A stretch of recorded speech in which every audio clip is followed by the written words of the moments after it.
If it's Monday, as early voting begins today in Georgia, one of the states that will determine which party controls the Senate, my exclusive interview with Republican Senate candidate Herschel Walker on all the big issues: abortion, crime, the economy, and more. Plus, shifting midterm momentum. It's debate night in Ohio and Utah, where the Senate races are even tighter than expected. And a surprising poll out of Iowa shows a longtime Republican senator in the fight of his political life. And unrest in Iran. A fire at a notorious Iranian prison holding political prisoners kills at least 8 as riot police clash with protesters across the country.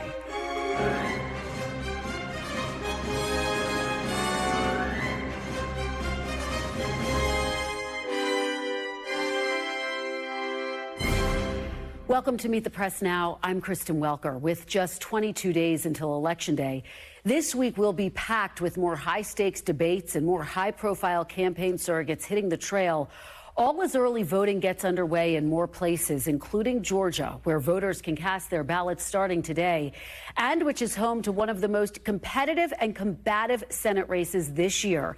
Republicans are hoping to unseat incumbent Democratic Senator Raphael Warnock, but have struggled as their staunchly anti-abortion candidate Herschel Walker faces allegations which he denies that he paid a former girlfriend to have an abortion in 2009.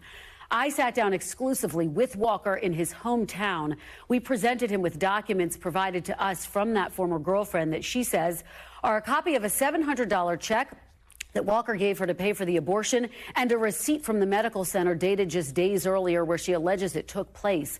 I also pressed Walker about that moment in the debate where he flashed an honorary sheriff's badge on stage. We will get to all of those exchanges coming up. But I began our interview by asking about what many Republicans are hoping is the top issue for voters: the economy, pressing Walker for details of how he'd handle inflation if he were elected. President Biden just said inflation is going to get worse if Republicans are elected. What is your reaction, and what specifically will you do to lower prices? Well, first of all, the reaction is inflation has gotten worse since they've been in office. Inflation has gotten worse since they've been in office, and they call it the Inflation Reduction Act. But do you see anything in it that reduce inflation? And what will I do first? You want to get our energy independence back. Well, and I hear you talk about energy independence. That really is a long-term solution. What are you going to do in the short term? What's the first thing you want to have happen? First of all, it's a long-term solution because they made it a long-term, because they waged war on it, and now it takes a while for them to get it back up again. Well, right now, we got to stop the reckless spending. Why don't you cut taxes? You know, right now, lower the taxes. You're raising taxes on everyone. So right now, taxpayers are paying for everything they're spending. So it's about lowering taxes for you. Lowering taxes, you have to lower taxes. I don't know how you're going to think that you're going to raise taxes and you're going to lower the inflation. You don't do it that way. You got to lower it. You don't, raising taxes do not help the inflation. You got to lower taxes to help the inflation. The criticism of lowering taxes is that it helps large corporations, the wealthy. How do you make sure, if you're in the U.S. Senate, first of all, let's get this straight. Targeted to people who really need relief? When you start trying to say I'm going to raise taxes on the top, it's going to water down to the bottom. Because, you know, when people run in a company, and I run a company, you raise the taxes on the company, they got to pass it down. We also dove into another key issue facing voters: crime and policing. I asked him for some specifics on potential legislation he'd back in the Senate. What is the first bill you would sponsor to address crime in America and the people here in Georgia in particular? Well, you know, the first bill you would want to sponsor, it's got to be something dealing with supporting our men and women in blue.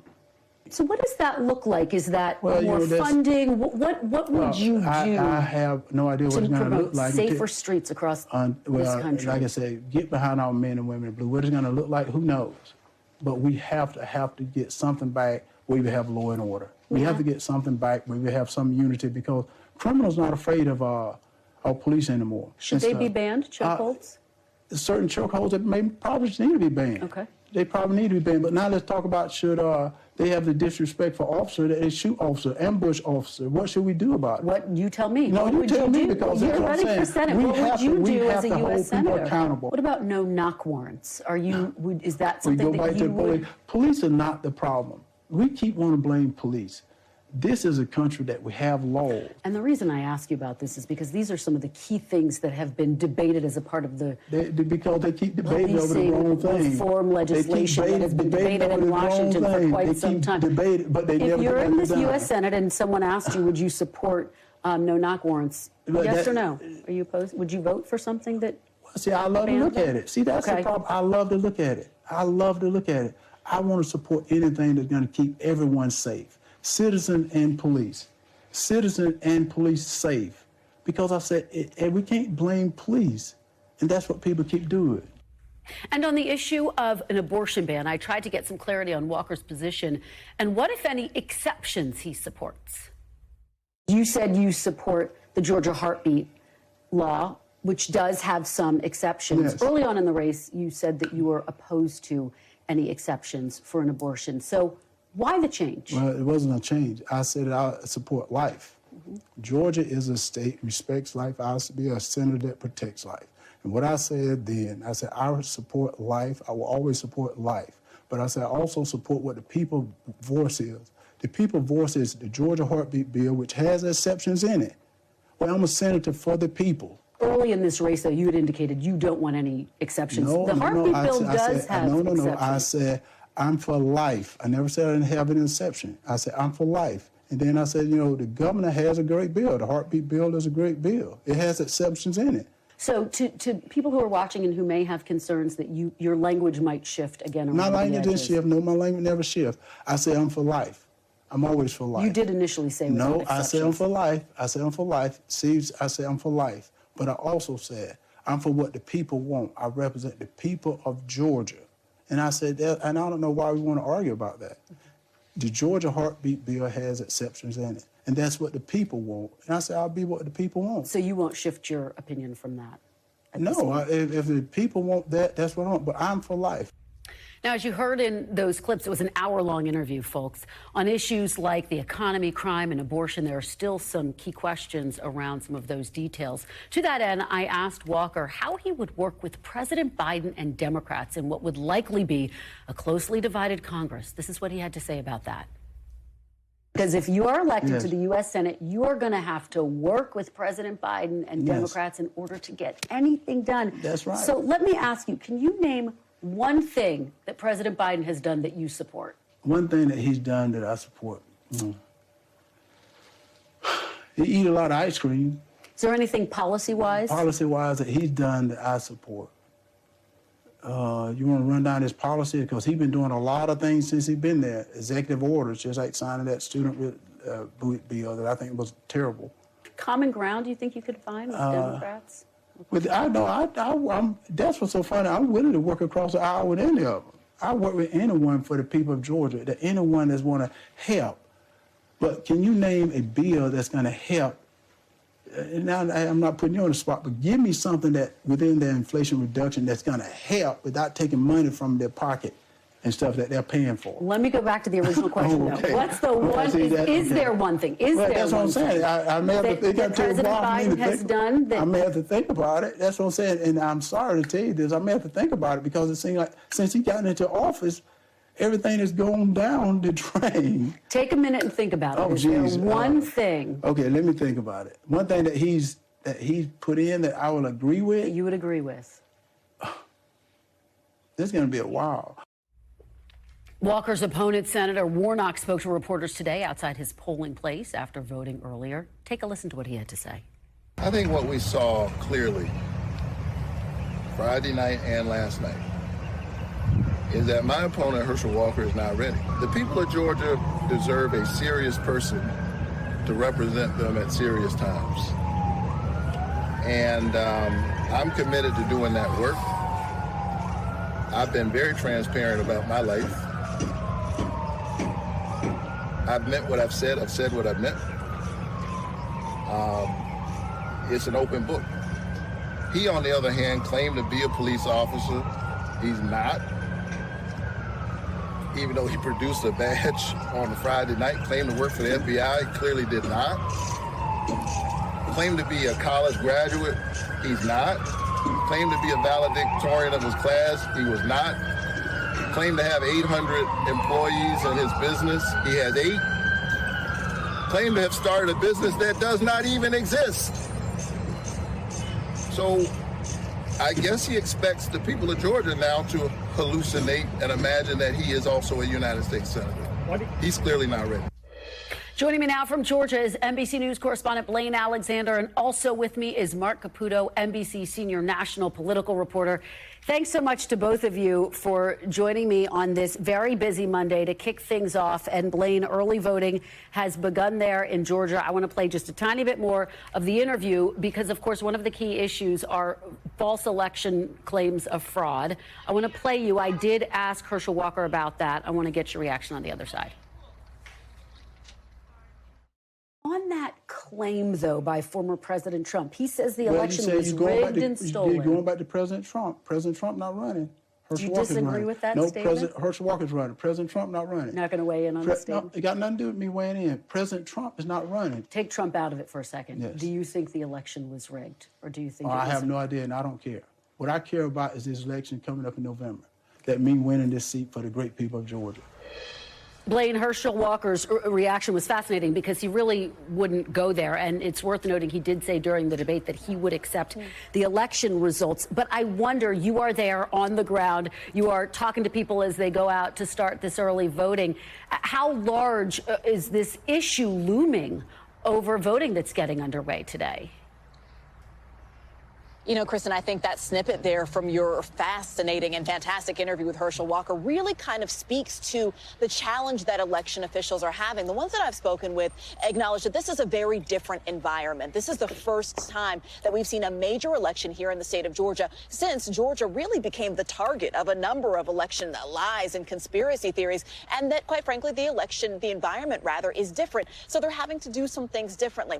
I spoke with Michael Barnes extensively. He is somebody who has worked with the Secretary of State's office for the better part of 2 decades. He knows the systems in and out. I talked with him. He walked me through the entire process from when people present their IDs to when they cast their ballots and get the I voted sticker. And he says that, quite frankly, what they're doing is trying to combat all of these lies with transparency. They're trying to walk people through this process, tell them how it works, let them know that really their vote is going to be counted and the election results are valid.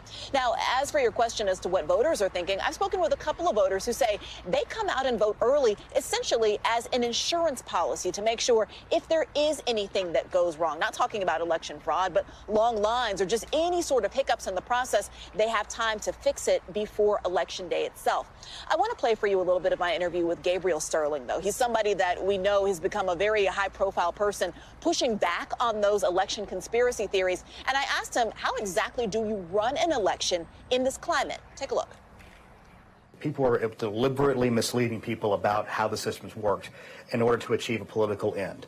And how do you push back against that? The truth, transparency, and repetition over and over and over again. Because all we can do is follow the law, follow the rules, give everybody the real information, and then answer every question they had. And I think what's notable, Kristen, is they do still have to push back against it. In my conversations with Secretary of State Brad Raffensperger earlier this year, for instance, he says when he goes around the state and he campaigns, he spends a good part of his discussions with people really trying to debunk all of these election lies and conspiracy theories and giving them the truth. One thing that I do want to mention as well that's getting a lot of focus is the issue of poll worker security. That's something that we saw come up after 2020. They're really trying to put more measures in place to make sure that any threats are dealt with in real time, Kristen. And before I get to Mark, Blayne, I do want to ask you one more question, because today is also the first debate for Georgia's gubernatorial candidates. Of course, Stacey Abrams running against Governor Brian Kemp. Is there a concern that the race for governor will have a spillover effect into the Senate race? I know that there's been a lot of discussion about potentially split voting. You know, when you look at the polling, there are a couple of consistent things. One, it shows a number of polls have showed Republican Governor Brian Kemp consistently ahead of Stacey Abrams. Other polls have shown them much closer. But also you consistently see that Senator Raphael Warnock is outperforming Stacey Abrams. Now, when I asked her about that in an interview, she said that it's because of the power of the incumbency. Somebody who already has a platform, already as an incumbent, has an easier road to victory, quite frankly. But it's certainly worth noting that when it comes to Governor Governor Brian Kemp. He runs on his record. He stays very close to the fact, to pointing to what he's done over the past 4 years, doesn't try and stray much from that, and also doesn't align himself too closely with Herschel Walker, and that's before all of these controversies erupted. Yeah, he has walked such a fine line, Blaine. I'm really glad you point that out. It has been notable, the strategy from the Kemp campaign. Great interviews by you. Thank you so much for that. Mark, let me turn to you, because you and I have been working this story now for weeks. And in my interview with Herschel Walker, I also asked about the check that NBC News obtained, that $700 check. It's an image of it from the woman who's making those allegations, saying that Walker paid for her abortion back in 2009. Let's take a look. We're going to, please take a moment. We're going to keep them private for privacy rights, but I do want to let you see them. This is the image of a check dated from 2009 with your name and your signature. So, do you recall sending her that check for $700? This is still a lie, because she's the mother of my child. So you're going to see me a check or somebody giving a check. So that I'm saying, it's a lie. This is before you had a child. It doesn't matter. She was. We were dating. We were dating. So that's what I'm saying. People you want me to answer something that's a lie, and everyone try to trick me or make me respond to something. Well, what I'm saying, let's admit this. Let's just say this. I've said it's a lie. Show where I have said that this is an abortion. Show where I have said that this is this. No, you haven't. Do you know what this $700 check is for? I have no idea what that can be for. Is that your signature on the check, though? Let me see. It could be. But it doesn't matter whether it's my signature or not. You know how many checks I've written to? Yes, that's my check.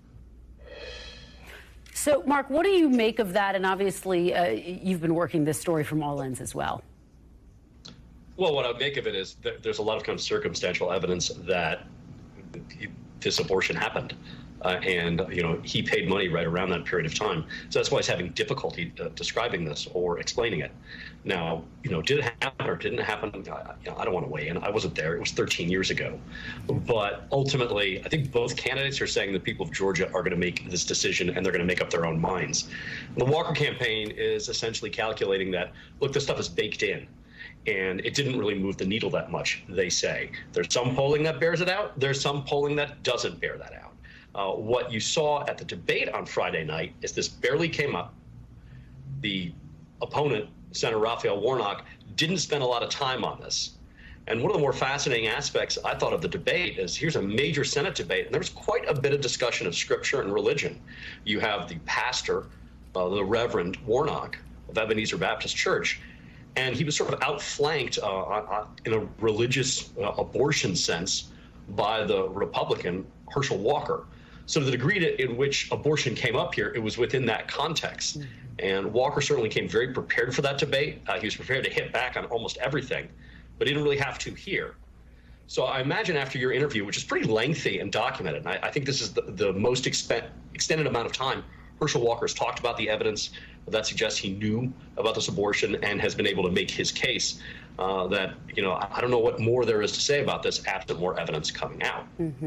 Yeah, and, what strikes me as being so interesting, I know you've done a lot of reporting on this as well, including the fact that his ex-girlfriend who's making these allegations was texting his current wife during the primary and congratulating them, right? So there are a lot of different facets to this. And I think part of what we're seeing is he's really taking a page out of the Trump playbook. I mean, he's sticking to his guns. And that debate that you talked about, I think that the campaign, Herschel Walker feels as though he exceeded expectations, really. Well, yeah, that's in part because he set them so low. I think Herschel Walker himself said that he was a dumb country boy. So, I mean, it's not hard to exceed expectations in that regard. What I thought was fascinating about those text messages that we wrote about in NBC News was it really showed the toll of a campaign and what it can have on a family. Now, this is a family that's unique in this regard. You have Herschel Walker, a sports star, and he's got 4 different kids from 4 different women. And one of these women he's had a bit of a strained relationship with. That's the woman at the center of these abortion allegations. And you see over time, as the campaign intensifies, as some of the questions about Herschel Walker's kids, not abortions, but some of these children that he had, that one kid in particular that this ex-girlfriend didn't know about, as more questions came up, she became increasingly upset with Herschel and sort of bitter, and the exchanges become more tense between Herschel Walker's wife and his ex-girlfriend. And that certainly kind of plays a role in how we wound up here with this latest story. Yeah, and I think, you know, what continues to be so fascinating about this race is just how close it is, even as we enter this home stretch. Mark Caputo, Blaine Alexander beforehand, thank you both so much. We should note that we've invited Senator Raphael Warnock on this show. I asked him for an interview. Those invitations remain open. And don't miss a special edition of Meet the Press Now, live from Georgia this Wednesday. Chuck will be on the ground talking to voters, candidates, and officials in the crucially important battleground state. Coming up, heated battleground debates and surprisingly tight races. My panel's next. You're watching Meet the Press Now.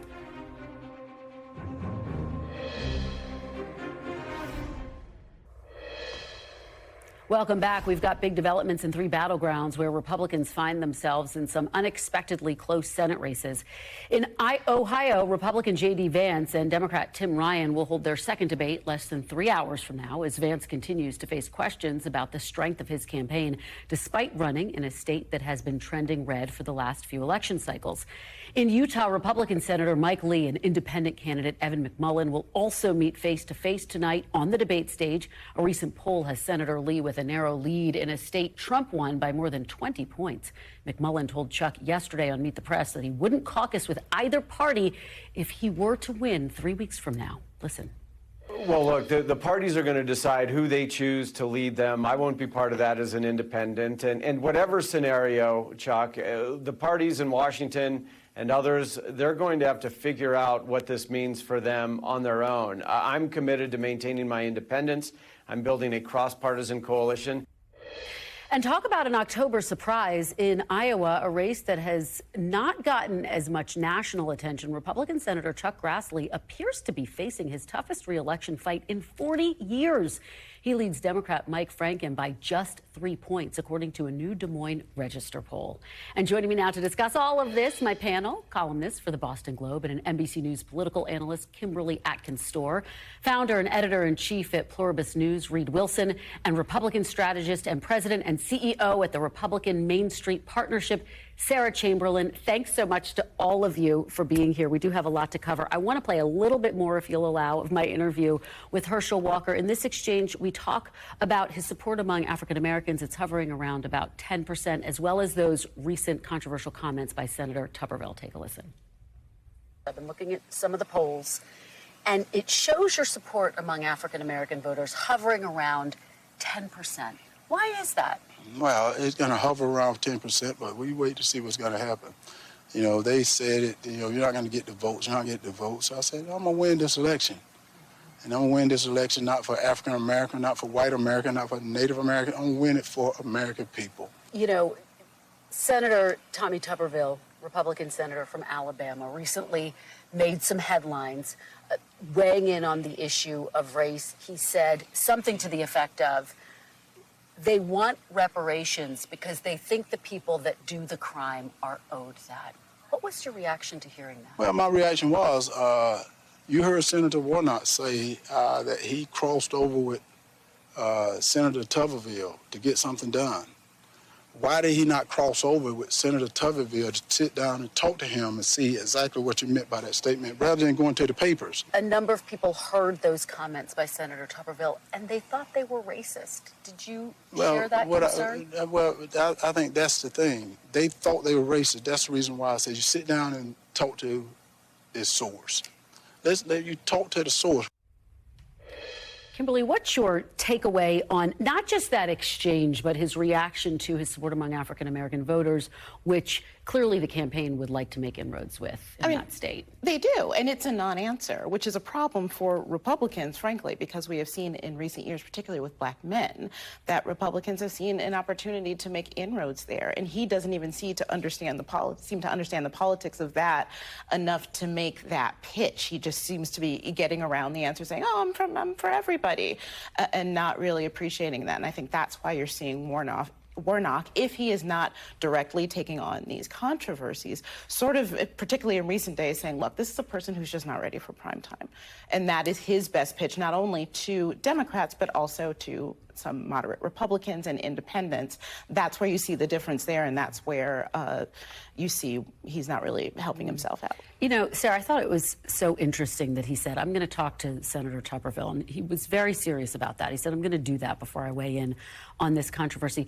And Kimberly talks about the broader kind of challenges with Republicans among, in terms of gaining African-American support. How much does a moment like that, the comment made by Senator Tuberville, hurt when you're dealing with a race that is this tight? It certainly hurts, and it was a very unfortunate comment. But I do think Herschel Walker should call him and talk with him about this. I mean, and find out what did he really mean by it, because it appears on its cover that it was not a good comment. It was racist. By the way, I said to him, I said, when you have that conversation, call me back. So when we have that reporting, Reid, what's your take? This is it's like a conversation that Republicans have tried to have in a lot of other states across the country. I mean, especially in a state like Georgia, where black voters are a huge percentage of the overall electorate. If you can make even just a little inroad, then you're going to chip away at the Democratic base. That's not possible when this sort of one step forward, 2, 3, 5 steps back keep taking place. Yeah, I do want to read some other controversial comments from this weekend. This from former President Trump on his Truth Social media post. I'm going to read the entire thing. And the White House has responded. Other groups have responded. Let me just read it and get everyone's reaction. He wrote, quote, "No president has done more for Israel than I have. Somewhat surprisingly, however, our wonderful evangelicals are far more appreciative of this than the people of the Jewish faith, especially those living in the U.S., those living in Israel, though, are a different story. Highest approval rating in the world could easily be PM. U.S. Jews," and this is a quote, I just want everyone to know that, "U.S. Jews have got to get their act together and appreciate what they have in Israel before it is too late." We're talking about the controversial comments by Senator Tuberville. I mean, undoubtedly, some people will hear this as anti-Semitic. There used to be third rails in American politics, and it seems as if for the last, 6 years now, 7 years now, Donald Trump has made an entire career of grabbing that third rail with both hands, primarily because he doesn't follow the norms that a typical politician does, and in part because I don't think he understands the context around which he says something like that. One of the things, Sarah, that's so interesting is that if this were a tweet, if this were 2016, it almost would have, I think, gotten more attention faster. There's no doubt the White House has condemned these comments. Some Jewish groups have already come out and condemned these comments. But it feels as though something has shifted a little bit, because his way of communicating with people has. It sure has, and he's become even more extreme and controversial. And we have to remember, he does have Jewish grandchildren. I mean, his daughter has become Jewish, and she married a Jewish man. So I have no idea why he's saying these comments, but you're right, in 2016 it would have been carried more. I think he knows exactly what he's doing. I disagree. I think that he has seen, look, we have seen him talking about black people, talking about Mexicans, talking about Muslims in this very same way. And what I think is actually happening is with the Tubervilles and with other people whom he's embraced, has opened the door to speak that way a little more straightforwardly. That we don't see dog whistles anymore. We see bullhorns. But it really potentially puts Republicans who support him, yet again, this is not an unfamiliar territory, on defense. Some of them. Some of them. Yes. Some of them embrace it openly, and others have to walk that tightrope that you see folks like. You said something in the last segment when you were talking with Mark about the fact that Trump doesn't apologize, and Herschel Walker has now taken up that mantle, and I think most politicians these days, primarily on the Republican side, have adopted that attitude, that if you're apologizing, you're showing weakness. And so, hey, if you grab these third rails, go for it, and don't bother to back down, because there's nothing to be gained. The other impact that we have seen the former president have on the Republican Party, of course, is this election denialism. By our count, more than 200 candidates are running for office who have denied the election in some form. Kari Lake, one of those. I want to play a little bit of her exchange over the weekend when she was asked if she would accept the results of the Arizona gubernatorial race. Take a look. My question is, will you accept the results of your election in November? I'm going to win the election, and I will accept that result. If you lose, will you accept that? I'm going to win the election and I will accept that result, because the people of Arizona will never support and vote for a coward like Katie Hobbs, who won't show up on a debate stage. She's the female Donald Trump. She will say and do anything. You know, she does intend to win, and she has told me that she expects to win. But this is new politics. I mean, this is part of what's happening in Washington. Reid, in Arizona, how do those comments play? I think they play fantastically with Kari Lake supporters, and I think we overestimate the media. We overestimate how much the typical voter cares about whether or not. And look, that's a sad commentary on all of us, but the fact is, voters don't care. And Kari Lake has a very good chance of winning this election. She barely has, I don't even know if we can say she has the support of the Republican she's trying to replace, Governor Doug Ducey of Arizona, who was very much behind one of her opponents in the primary. Kimberly? I think that the impact of this is broader than this. I think when you're talking to the American people and you're giving them reason to doubt the results of the election, that's going to take a generation to correct. So this is more about this race, this election. This is about faith in our democracy. Very quickly, former President Obama set to campaign in Georgia next week. How big of an impact do you think he has on that race? Because Herschel Walker told me, he said, I can beat Raphael Warnock, I can beat Obama, and it shows that Warnock is scared. Look, I'm not sure how national figures like that have ever played in local elections. I think it's great. It's not going to hurt anybody. Will it make a difference? I don't know. Reid, he's still one of the most popular figures in the Democratic Party. And he's going to Michigan and Wisconsin. At least Wisconsin is a hugely close race, too. So, you know, if Democrats think that he is going to be a benefit, he's going to show up there. Final word. I think he's a benefit, but I find it interesting that Biden is not going anywhere. Okay, great conversation, guys. Thanks for starting us off on a very busy Monday. Kimberly, Reid, and Sarah. And coming up next, Ukraine's capital under fire from a barrage of kamikaze Russian drone strikes as Putin reportedly is rounding up Russians off the streets to send to the front lines. We'll delve into that. We are live in Ukraine next. You're watching Meet the Press now.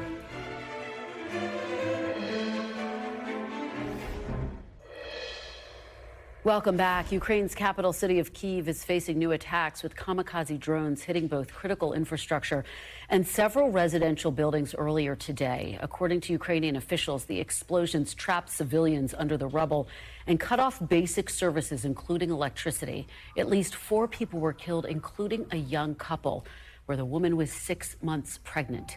In recent weeks, Russia has stepped up its use of these Iranian-made drones. President Zelensky, meanwhile, continues to urge Western allies to provide Ukraine more air defense systems. An advisor to President Zelensky saying this morning that Iran is responsible for the murder of Ukrainians. I'm joined now by Cal Perry, who is on the ground in Kyiv, and there have been more drones heard overhead since night fell. Cal, just bring us up to speed. What is the very latest? What have you seen? What have you heard?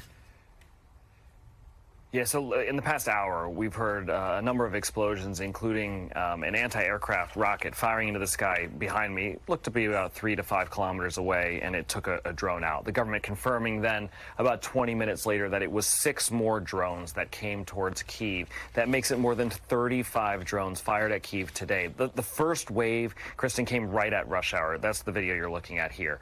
And it impacted the city hard. We heard 5 really loud explosions rocking the city, and then there was a second wave.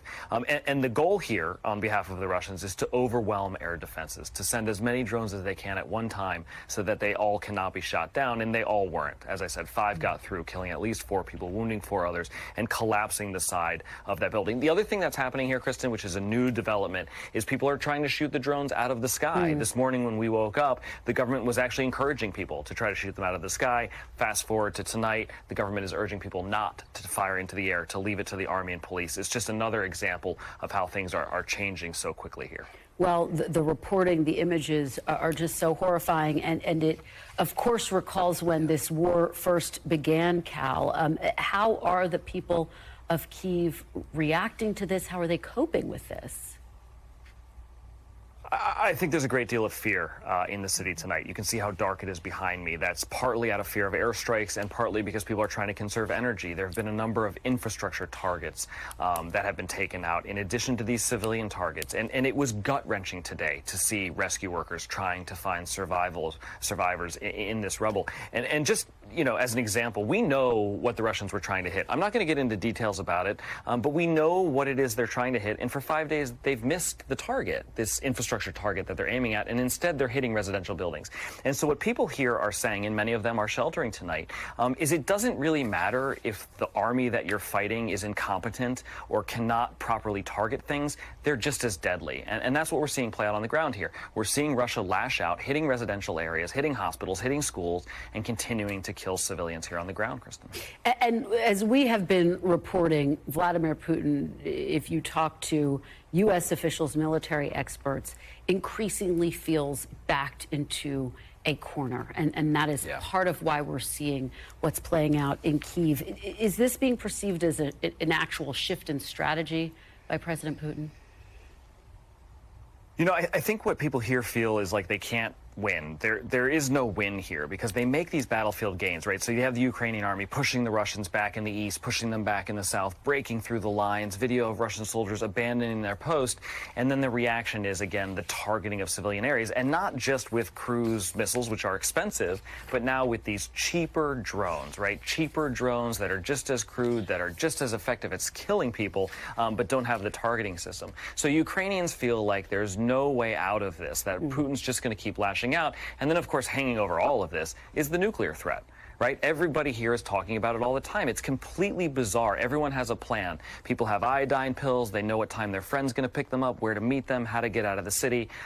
So that's what's hanging over this war. You have the front in the east and the south, and then you now have Kyiv, which is under fire. And I think there's a great many people here who are scared tonight, Kristen. Well, your reporting has just been so remarkable, and we appreciate it. And please continue to stay safe. Cal Perry, thank you for that report. That's kind. Thank you. And after the break, dozens injured and at least 8 killed in a massive fire in an Iranian prison housing dissidents and political prisoners as protests enter their second month. I'll talk to an expert about the U.S. response and where the conflict goes from here next. You're watching Meet the Press Now. Stay with us.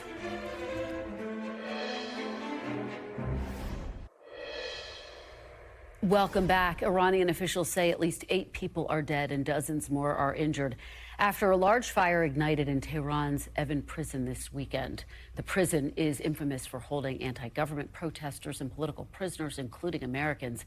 In dramatic video from the night of the fire verified by NBC News, you can see flames and plumes of smoke rising from the prison.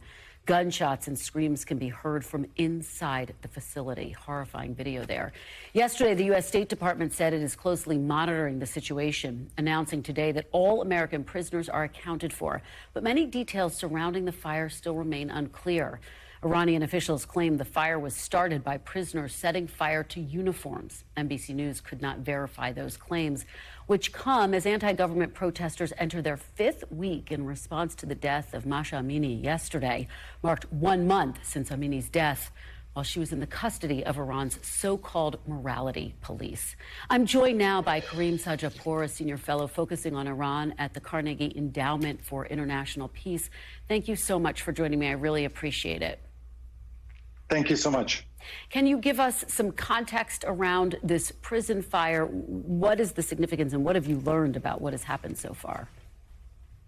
Well, Evin prison is prime real estate in North Tehran, and it was initially a prison that was built for 300 people, and it's now around 20,000 prisoners. So it's quite sprawling. Among the political prisoners in Evin prison are U.S. citizens, including one of my close friends of 20 years, Siamak Namazi. And I actually used to live across from that prison in Tehran, and I called a friend and I asked them to go out on their balcony. And you could hear loud chants of death to the dictator, death to Ayatollah Khamenei, cars honking their horns, a lot of mayhem. The families of the political prisoners were totally terrified. And initially, state television reported that 40 people died as a result of smoke inhalation. They later changed that to 4.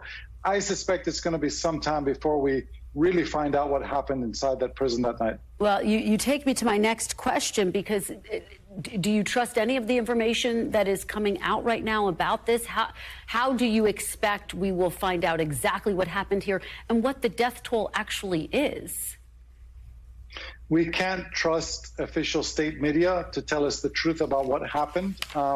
but within the prison, information does tend to leak out. So we may not know by tomorrow or next week, but I suspect that eventually we will have a better picture of what exactly transpired.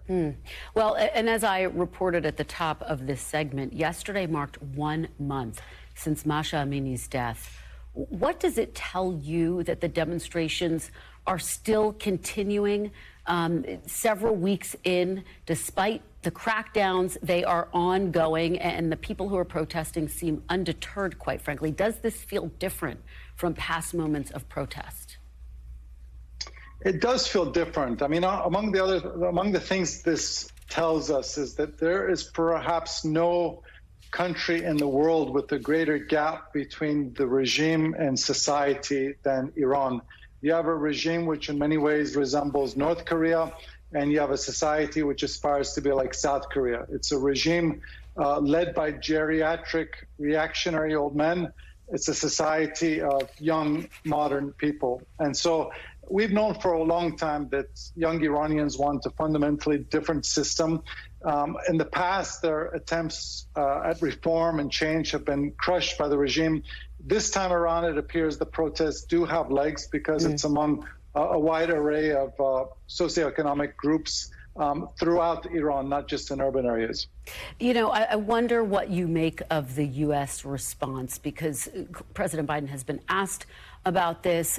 He has indicated they're taking it very seriously. They're monitoring the situation. The EU has imposed sanctions. But does the U.S. need to do more? Does the global community need to do more? I'm not sure if the Biden administration yet grasps the opportunity that these protests in some ways present. I understand you don't want to do any harm or endanger the lives of protesters, but the reality is that if you did have a different government in Iran, a representative government which follows the national interests of Iran rather than an anti-American revolutionary ideology, it would be a geopolitical game changer for the United States, whether it's in Venezuela, Ukraine, North Korea, throughout the Middle East, all of the places in which Iran is aligned against the United States. So I do think we could be thinking more creatively and intelligently about how to support the cause of change in Iran. Well, what do you think needs to happen in order for the president, for his administration to come to that conclusion? Well, my sense is that, they're dealing with so many different global crises at the moment. Ukraine, potential tactical use of nuclear weapons by Vladimir Putin, China, Taiwan. I do think that up until now, for the last 16, 17 months, the sole focus of their Iran strategy has been to try to revive the nuclear deal. And it's now time to broaden that strategy and maybe even broaden the team of folks that are working on the country. Well, we so appreciate your insights as we report on this ongoing situation in Iran. Thank you so much, Karim Sadjadpour. We really appreciate it. And coming up next, Buckeye Battle. It's debate night in Ohio's key Senate race, plus half a year in prison. That's what the Justice Department is seeking for former President Trump ally Steve Bannon. You're watching Meet the Press now.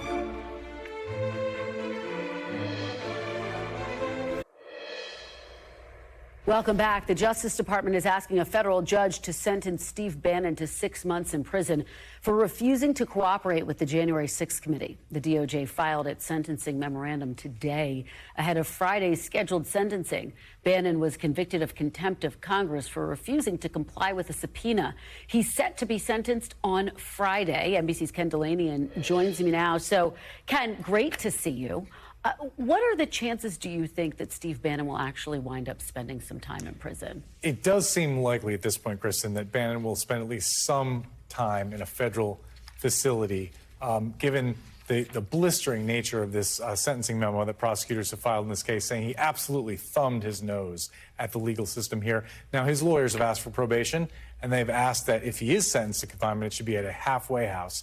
Given that this is a misdemeanor and he has no prior criminal history, it's likely that wherever he goes, it would be a low security facility. What do we know about the judge, and what does that tell us about what type of a sentence and the length of the sentence that we might see? Well, it's not so much the judge, it's that the prosecution really has let it all hang out here, saying that if anybody deserves the maximum, it's Bannon. And they've cited his history of, defying the criminal justice system, of saying that he would try to use the trial as a way to overturn the Biden regime. And then even after he was convicted, he refused to comply in the pre-sentencing investigation by turning over his finances, for example. So they're saying he's absolutely defiant. He deserves to go to prison. And they are also asking for a $200,000 fine. And we know that he's not the only Trump ally who has refused to cooperate, who's faced charges because of it. Could this potentially be a guideline for how other Trump allies are treated in these instances? Well, there's really only one test case right now, and that's Peter Navarro, who's also been charged with contempt of Congress and is also facing trial. He's pleaded not guilty. If I'm Peter Navarro and I see Steve Bannon sentenced to months in prison, I'm strongly considering cutting a deal and trying to avoid that at any cost, Kristen. So this could potentially send a message to other Trump allies. They're going to be watching this closely. I mean, Steve Bannon going to prison will send a message to a lot of people, I think. Okay. Ken Delanian, thank you so much. You bet. Really appreciate it. Always great to see you.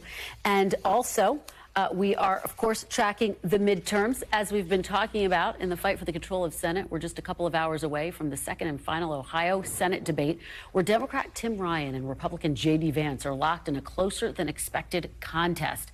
Joining me now to discuss this from Youngstown, Ohio, is NBC's Jesse Kirsch. Jesse, I know you've been on the ground. You've been talking to voters there. This is the second debate, actually, between the two Senate candidates. So what are you going to be watching for tonight? Yeah, Kristen, I think this is going to be pretty similar to last week. I don't know if we're going to have another zinger that will go viral like we had some of the lines from the last debate making headlines the next day. But certainly I think you're going to see Tim Ryan again trying to talk himself up as someone who can work across the aisle, who can appeal to moderate Republicans. You're going to see J.D. Vance pushing back on that, saying that is not in line with Ryan's voting record. You're also, I think, going to see Ryan trying to tie Vance back to far-right extremism, and Vance is going to circle that back to the economy, saying, let's talk about things that actually matter. That's how he'll frame that, I think. That's how he framed it last week. One of the issues that we know voters are talking about across the country is abortion. That has not played as heavily into this race as it has been talked up in other contests. However, we did see Vance seem to deviate from his end abortion position. That's what it says on his campaign website, but he talked about exceptions, didn't go into fuller detail. So I'm curious to see if we'll see him talk more about that tonight among any other host of issues. And again, Kristen, I think at the end of the day, we'll be looking to see if anything pops on the viral scale as well. And you talked about this being closer than expected. Obviously, polls have been wrong in the past. There's always the possibility they'll be wrong this time, but no question, there is a lot of money being spent here from Republican leadership nationally. And Ryan is trying to portray himself as David versus Goliath. He's leaning into the idea that the national Democrats are not helping him. Again, he is trying to keep the president and other Democratic leaders at arm's length. We'll see if that can resonate with voters or if Vance can push back on that effectively. Yeah, it's interesting. J.D. Vance is one of this new generation of celebrity candidates picked by former President Trump. Of course, Herschel Walker, who I interviewed, is another one. Dr. Oz is another one. So there were really high expectations, particularly given his name recognition. And yet, Republicans are concerned he hasn't been performing as well as they had hoped heading into this final stretch. So just how important is tonight for J.D. Vance to turn things around? Yeah, and this is a state where it's stacked against Congressman Tim Ryan, right? This is a Republican-leaning state. This is a state that former President Donald Trump won easily twice by about 8 points in 2016 and 2020. But at the same time, as you mentioned, Kristen, J.D. Vance has possibly been underperforming, getting national Republicans concerned enough to dump about $30 million in here from a group aligned with Senate Minority Leader Mitch McConnell. And remember, back in the primary, let's go back to May here for a moment, J.D. Vance couldn't break through without the former president's endorsement. And so the question is, can he stand on his own and push through? And he was pretty quiet over the summer. So Tim Ryan had a lot of momentum that Vance is trying to put a stop to. And we're seeing him on the move more now. The question is, can he hold the line for Republicans, or will enough of them peel away and give the Democrat a try? All right, Jesse Kirsch, thank you so much for your reporting from the ground. We will look for highlights tomorrow. And before we go, we've got a very big announcement about our Meet the Press Film Festival. It is happening this year in person and in New York City. We are excited to announce that our annual showcase of best-in-class short documentaries will take place at Doc NYC on November 15th. Mark your calendars. Get your tickets now. And find out more at NBCnews.com/MTPFilm or by scanning the QR code on your screen right now. Should be great. Tom Costello picks up News Now coverage right now. Thanks for watching our YouTube channel. Follow today's top stories and breaking news by downloading the NBC News app.